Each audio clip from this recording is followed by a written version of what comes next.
বিজয় Sarani signal যদি এক চান্সে পার হওয়া যায় তাহলে বোঝা যায় যে ফুল সিরাত পার হওয়া যায় সমান, আর এইটা মানে যে এক সমান কথা। মানে আমি স্বর্গে আছি, অবিশ্বাস্য হলো চরম সত্য, খুবই ভালো লাগতেছে। ঈদের আগে এই যে শাহবাগ চত্বর সাহেবের সিগন্যালগুলো পার হচ্ছিলাম, মনে হচ্ছিল যে দোজকের পার হচ্ছি, এত জ্যাম এত যানজট। আর এখন ঈদের পরে কত মানুষের স্বস্তি, কত সুন্দর মানে ফুলসিরাত পার হচ্ছে, ভালোই লাগতেছে। আর জ্যাম ধরে গাড়ি চালিয়ে নিজের কাছে খারাপ লাগে, মানুষের সময় নষ্ট হয়, আর অনেক সমস্যা হয়। ফাঁকা রাস্তা খুব ভালো লাগতেছে, এরকম যদি থাকে তাহলে তো ভালোই। আর এটা ওইটা না, কাপড় ধোয়ার একটাই solution, Chaka all in one. Bijoy Sarani signal যদি এক চান্সে পার হওয়া যায় তাহলে বোঝা যায় যে ফুল সিরাত পার হওয়া যায় সমান, আর এইটা মানে যে এক সমান কথা। ঢাকা শহর জ্যাম থাকবেই, এটা বলতেই হবে যে ঢাকা শহর জ্যামের শহর ঢাকা শহর। এখন তো আমাদের ভালো লাগতেছে যে গাড়ি চালাইতেছি, কোনো জ্যামজট নাই, তাতে কোনো সমস্যা নেই।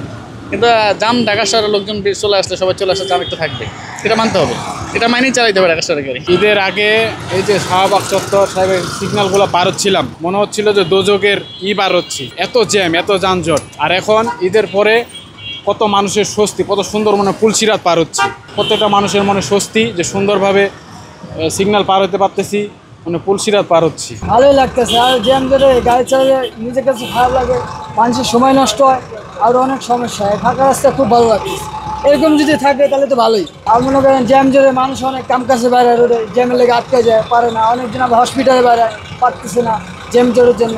রাস্তা ক্লিয়ার থাকলে একদম ভালো হয়, আমাদেরও ভালো হয়। আমি দিনে 2-3 বার আসতেছি, আমি থাকি সাইনবোর্ড, মানে আমি স্বর্গে আছি, এত ভালো লাগতেছে। আমার অফিস বানানি হয়তো যাইতে যাইতে অনেক সময় লাগে, কিন্তু এই ঈদের এই 2-3 দিনে চলাফেরা বিলিভ ইট অর নট, অবিশ্বাস্য হলো চরম সত্য, খুবই ভালো লাগতেছে।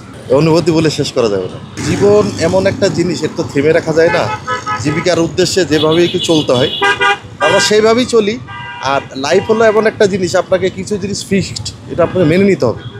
তবে সেই অর্থে ওই কষ্টগুলো এখন আর কি ভালো লাগতেছে। ব্যস্ত শহর তো, হঠাৎ করে যদি ফাঁকা হয়ে যায় তখন অন্যরকম একটা মুভমেন্ট হবে।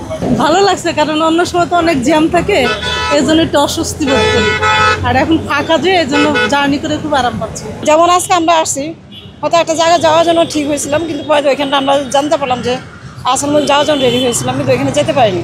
পরে আমরা রিটার্ন ব্যাক করে আপনি এখানে আসছি, এখানে এখন আসছি ওইখানে যাওয়ার জন্য, কিন্তু রাস্তাঘাটে কোথাও কোনো জ্যাম পেলাম না। এটা সত্যি আমরা বিগত কয়েক বছর আমরা এই চিত্র দেখছি কিনা মনে পড়ে না।